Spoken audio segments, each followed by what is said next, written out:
ചർച്ച അപ്ഡേറ്റ്സിലേക്ക് സ്വാഗതം. 2 വർഷം മുൻപ് റഷ്യൻ സൈന്യം രാജ്യത്ത് ആക്രമണം ആരംഭിച്ചതു മുതൽ അതികഠിനമായ പീഡകളിലൂടെ കടന്നുപോകുന്ന യുക്രൈനെ വീണ്ടും സഹായവുമായി ഫ്രാൻസിസ് പാപ്പ.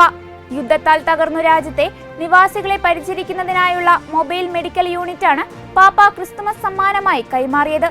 പരിക്കേറ്റവർക്ക് ഓപ്പറേഷൻ ചെയ്യാൻ കഴിയുന്ന രീതിയിലുള്ള വാഹനം പാപ്പയുടെ ഉപവിപ്രവർത്തനങ്ങൾക്കായി ചുമതലയുള്ള കർദിനാൾ കോൺറാഡ് ക്രെജെവേസ്കിയാണ് യുക്രൈനിൽ എത്തിക്കുക. ബൈബിളിലെ 10 കൽപ്പനകൾ രേഖപ്പെടുത്തിയ ചരിത്രത്തിലെ ഏറ്റവും പുരാതനമായ ശിലാഫലകത്തിന് ലേലത്തിൽ ലഭിച്ചത് $50 ലക്ഷം. ബൈബിളിലെ കൽപ്പനകൾ രേഖപ്പെടുത്തിയ അറിയപ്പെടുന്നതും ഏറ്റവും പഴക്കമുള്ളതുമായ ശിലാഫലകമാണിത്. ഏകദേശം $20 ലക്ഷം പ്രതീക്ഷിച്ചിരുന്നത്. എന്നാൽ ഇരട്ടിയിലധികം തുകയ്ക്കാണ് ഫലകം വിറ്റുപോയതെന്ന് ലേലസ്ഥാപനായ സോത്തബി വ്യക്തമാക്കി. AD 300-നും 800-നും ഇടയിൽ റോമൻ സെബാസ്റ്റ്യൻ കാലഘട്ടത്തിൽ നിർമ്മിക്കപ്പെട്ട ഈ ശിലാഫലകം റെയിൽപാതയുടെ നിർമ്മാണത്തിനിടെ 1913-ൽ ഇസ്രായേലിൽ നിന്നുമാണ് കണ്ടെത്തിയത്. ഫ്രാൻസിസ് പാപ്പ ഡിസംബർ 26-ന് റോമിലെ റെബീബിയയിലെ ജയിലിൽ വിശുദ്ധവാതിൽ തുറക്കും. പാപ്പ വിശുദ്ധവാതിൽ തുറക്കാനെത്തുന്നത് കാരുണ്യത്തിന്റെയും പ്രത്യാശയുടെയുമായ ഒരു ദൗത്യമാണെന്ന് ജയിൽ അധികൃതർ പറഞ്ഞു. ജയിലിൽ ഞങ്ങൾ നടത്തുന്നത് ഒരു ജോലി മാത്രമല്ല, ഒരു വിളിയും കൂടിയാണെന്നും എന്നാൽ ഇപ്പോൾ പാപ്പയുടെ സന്ദർശനം അതിനൊരു അംഗീകാരമാകുകയാണെന്നും അധികൃതർ കൂട്ടിച്ചേർത്തു. ആദ്യമായിട്ടായിരിക്കും ഒരു കാരാഗൃഹത്തിൽ ഒരു വിശുദ്ധവാതിൽ പാപ്പ തുറക്കുക.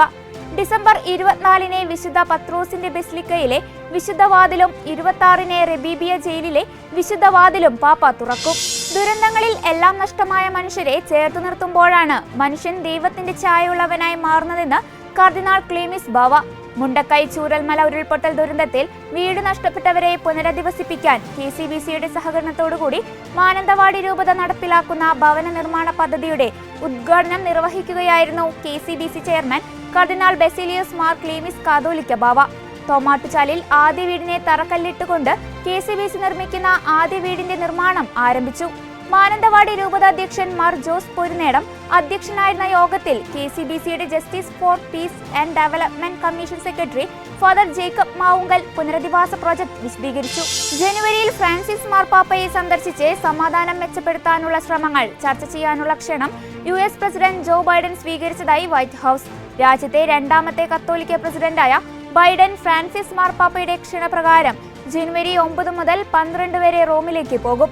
ഫ്രാൻസിസ് മാർപ്പാപ്പയുമായുള്ള ബൈഡന്റെ പ്രത്യേക കൂടിക്കാഴ്ച ജനുവരി 10-നാണ് ക്രമീകരിച്ചിരിക്കുന്നത്.